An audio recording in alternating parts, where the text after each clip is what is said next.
After a rather fitful night's sleep, Scott had some decisions to make. For instance, did he still want to move? As disturbing as the nightmare-inducing spider monsters were, they at least seemed somewhat benign. After all, they'd had Scott and Alice at their mercy and just let them go. But who's to say that wouldn't change if there was ever a famine of some sort? Scott sighed. On the other hand, if the planetary assessment somehow missed these giant spider monsters, who's to say what other predators it had missed? At least these spiders meant the possibility of there being other major predators was significantly reduced. Better the devil, you know, and all that. But if he was going to remain, he would at least build himself and his sister better protection from the spiders so they couldn't just come and go as they wished. That meant he needed more tools than his simple pocket knife, and that meant he had a lot more work ahead of him. However, the first thing Scott did was go and check some of his traps again. Sure enough, almost all of them had caught more prey. They were far more effective than he would have thought possible, but at least the presence of so much food meant Scott could focus more on his other projects. He didn't even bother to reset the traps this time. By the time he'd dried this meat, he and his sister would be set for several weeks. Several times while he was doing his rounds, Scott got the uncomfortable feeling of being watched, and every time he'd turn around, there would be one of those spider monsters. He didn't know if he should be relieved or worried that they were making less effort to hide. Scott eventually resolved to keep his spear close, but otherwise pretend they weren't there. Once again, Scott started drying the meat, but this time he also laid the skins out in the sun to cure and set aside some of the fat to be rubbed into the skins as they dried. Then he decided to take advantage of the long wait and make himself a crude hand axe. As near as he was to the creek, finding some flint to do the job was simple. He chose a piece long enough that part of it could be used as a handle so he'd have a better grip. Then, using another rock, he banged the edges until he had a usable blade. Turning around, Scott saw one of the smaller spider monsters with something like 100 eyes he'd first noticed in the tunnel standing near the drying leather. Using a stick, he gently prodded it. "Hey, get away from that! Shoo, shoo!" The spider obediently backed away but stayed near, seemingly content to sit and watch. That's when it struck Scott.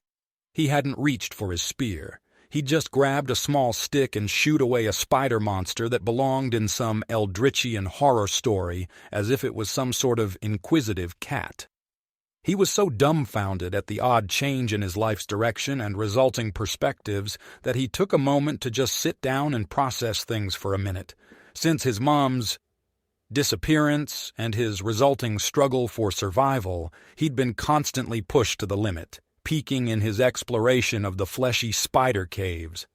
Honestly, it was exhausting to think of everything that had happened, and a part of him wondered if he'd just gone crazy along the way. Certainly, if anyone had relayed a similar tale to Scott, he would have assumed that person had lost their mind. Maybe. His sister's laughter drew Scott out of his introspection. He smiled at the sound and looked over to see what odd thing she'd decided was a new game, only to see her riding on the back of one of the larger spider monsters like it was some kind of pony. That made Scott stop for a moment before he shouted out, "Hey, get off that thing!" She was pleased with the change in demeanor from her two tool users. The female had noticed she several times, but rather than run or challenge her as it had before, it simply looked at its sharpened stick before going back to what it was doing. But even better than that was the male. The male tool user seemed to accept she as a member of its pack now. It was vibrating at she so much that she was getting plenty of samples of their language to analyze, and her translation was progressing faster than ever. Additionally, the male seemed content to grab hold of she and lead her around as it went about its daily tasks. Unlike the female, most of the male's tasks were harder to discern the meaning of, but at least he seemed more comfortable around she than ever. At one point, he even climbed on top of one of her hands, producing rhythmic vibrations that she still could not grasp the context of, though after the female vibrated toward the male, that ended with the male climbing down. Speaking of esoteric tasks, she watched as the female laid out the dermal layer of the carcasses it had recovered from its traps. She thought the outer flesh was of little nutritional value to the tool users, but it seemed to have some purpose in mind. However, when she approached to get a closer look, the female made it clear that she wasn't to interfere with whatever process was being undergone. What was more fascinating was when the female tool user began using basic tools to craft more advanced tools. It searched through the water until it found a stone with specific characteristics. She could not immediately tell what was so important about this stone, but then the tool user started banging another rock against it, forcing parts of its chosen stone to chip off. It repeated this until it had a pointed edge along half the stone face. Then, the tool user wrapped the dried skins it had left in the sun around the dull portion of the stone and tied it in place with the fibrous materials it had twisted together, forming a handle that provided a considerably better grip. She was impressed with the number of steps involved in this tool's creation. This level of complexity once again displayed a level of problem-solving far beyond her original estimations of the tool user's intelligence, and she wondered what its purpose was, but thankfully, she didn't have to wait long. The female took its new tool and started using it to chop at several smaller saplings in the area. It cut through the wood far more effectively than the smaller purified stone the tool user kept in the folds of its fibrous coverings, allowing it to cut much thicker wood than it could before. It focused on long and straight growths, going so far as to chop off any branches coming off them. It replanted the trunks of the trees into the ground, forming a large square, with two sides set up with many smaller sticks, all of the same height, but the other side steadily gaining in elevation with a peak near the center. When completed, it took more sticks and started attaching them to the replanted sticks, using the twisted fiber material from before until there were several bars of different heights across the tops of the posts, to which the female then attached even more sticks, forming what looked like a series of triangles on top of the square base. The tool user then lashed on more vertical sticks, creating what she could only assume was a frame of some kind. Assuming it would attach more branches and leaves to the exterior, this was quite an ingenious construction. It would offer similar protection to the tool user's much simpler conical structure while allowing for more space and structural integrity. However, instead of putting up leaves, the tool user picked out some large flat stones near the flowing water and placed them around the structure's base. This was much more labor-intensive than the leaves, and she was wondering just how it would stack the rock so it was stable, but at the very least it meant this was much more sturdy than leaves and branches. This likely meant the tool users had decided to make this a permanent residence. An idea she was most pleased with. It meant her further investment into a new, more refined vibration-producing appendage would likely be a worthwhile effort of time and materials. This one would vibrate more precisely and with ranges that were closer to that of the tool users. It had been a lot of effort, but it would only take a little longer to finish. However, then the tool user did something that confused she. It started mixing fibrous plant growth into mud gathered from the flowing water, then patted it over the stones and covered it on all sides, with a heavy layer on top. Then, the female placed more rocks on top of that mud and repeated the process, building walls up to the top of the frame. Didn't it realize the soil would wash away the first time it rained? Alice ran in and out of their new home laughing. It's just like a playhouse back home, but made out of mud. Scott grinned. Well, it's more than mud. The fiber I mixed in will harden it to something more like brick, but otherwise, yeah. Alice looked at the open roof and frowned. Are you going to put mud on the roof too? Scott also looked up, knowing the next step would take longer. Something like that, but a bit more refined. Today's been a long day already, so what say we call it a night and get back to this in the morning? Alice soured just a little. Does that mean we have to sleep in the leaf tent again tonight? Scott chuckled and shook his head. Yeah, it'll have to do for another night or two, but don't worry. We'll have a proper house again soon, even if it's a little small. The new appendage was almost ready, and she was eager to try it out. So much of what these tool users did was ingenious, if counterintuitive. Still, other things seemed less effective, to the point of being detrimental. Perhaps with some actual communication, she could learn the means and motives behind these actions and gain further clarification. For instance, right now, the female was instructing the male to dig out an extra sticky mud she called clay, while the female was making a wide tube of more normal mud on the ground.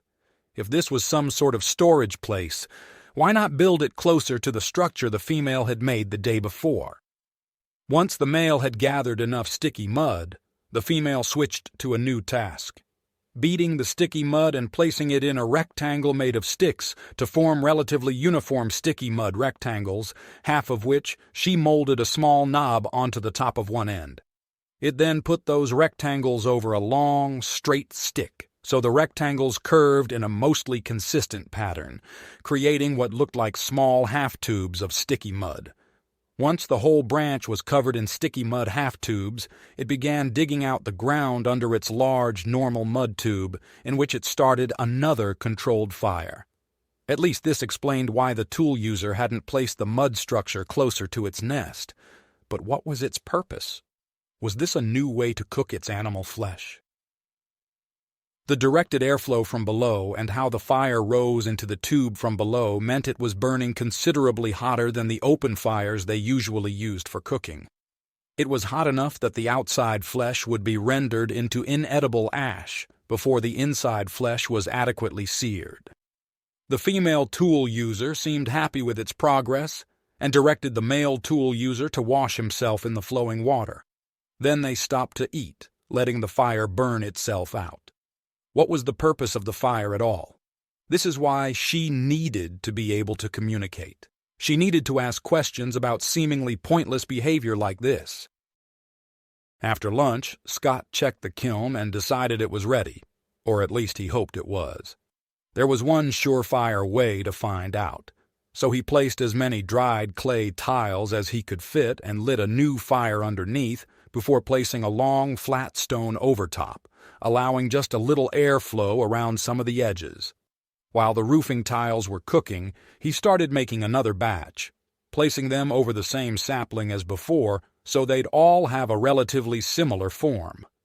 Once the fire burned out and the kiln had enough time to cool, he carefully withdrew the stone and pulled out the tiles. A few hadn't kept their shape, but most came out just as he'd hoped, and he carefully set them aside as he started cooking the next batch and prepping a third. It took him almost all day, but soon enough he had enough tiles set aside to cover the better half of the hut's roof, so he started mixing things up by placing the tiles between making batches. Scott used the tiles with a notch on the top as the bottom layer of each groove to secure the tiles against the branches that formed the frame beneath the tiles. He then overlapped them, at the top, with another smooth set of tiles securing them in place with more of his mud and plant cement mix, so any water would slide from one tile to the next with no chance of falling between a crack. With the bottom rows in place, he placed a row of the upturned curved pieces between each of the bottom rows, forming a cap between grooves to ensure there were no gaps between rows, creating a wavy pattern reminiscent of an ancient Spanish roofing style. By the time the sun set, he'd covered almost half the roof, and given much of the prep work was already done, he'd probably finish it tomorrow. Of course, the whole time he worked, the spiders watched. He noticed they kept out of his way, backing away whenever he needed something near where they were. By now, he was starting to think of them as something akin to ugly cats, as they seemed more interested in watching him work than doing anything productive. Though he supposed that was fine, so long as they didn't start expecting him to feed them. He had enough on his plate keeping himself and his sister alive. These speeders were on their own. As they settled into the lean-to for the night, Scott couldn't help but notice a slight musty smell that hadn't been there before. The leaves were likely starting to mold, so it was good timing on getting the hut ready. He didn't think he could figure out how to make a fungicide in these conditions. She was very curious about the odd-firm, sticky mud the tool users created. It behaved more like rock than dreed mud. Since she had a vibration-sensitive appendage in place, she even noticed the vibrations they produced were a much higher frequency. She had a hand, and one of her eyes moved closer to one of the pieces that had yet to be fitted onto the top of the new nest. As she suspected, it was tacitly more like stone than mud. Curious about the changes, she consumed some of the pre-seared sticky mud tiles and a piece of one of the post-cooked tiles, and analyzed them to see what was different. Amazingly, the mud was different on a chemical level. Of course, much of the organic material had been seared into 2 parts, oxygen and 1 part carbon, but the fire had also been hot enough to drive off the fluorine and sulfur-oxygen components, sintering the sticky mud particles together. This mud was no longer mud at all. It would easily withstand rain and heat alike at the small cost of becoming significantly more brittle. In many ways, this was an external version of what she did when she imbued new characteristics into one of her new appendages. Did the tool users fully understand what they'd done, or was this something they'd learned through simple trial and error? There was only one way to find out. She needed to communicate with them as quickly as she was able. Though that begged the question, would they be of help or a threat if that ever came to pass? Still, if she wanted to reclaim her former position of success among the she, once again having a say in deciding the paths of the collective she, it might be a risk worth taking. Scott awoke, ready to finish his most ambitious project to date.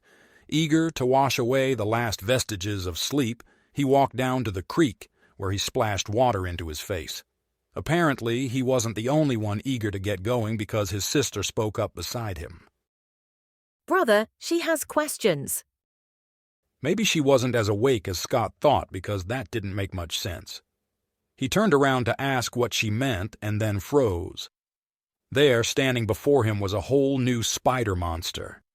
It looked like a slightly smaller version of the giant spider mantis monster thing from the cavern, standing only 7 feet tall rather than 10.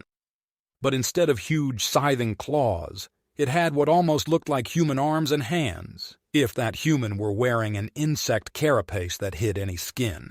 Even its head was slightly more human-like. It was enough that if he squinted in dim light, he might have thought the top half of the monster was human. Scott was so stunned he fell back into the creek, soaking his pants and a good part of his shirt as the creature spoke again in his sister's voice. Brother, she has questions.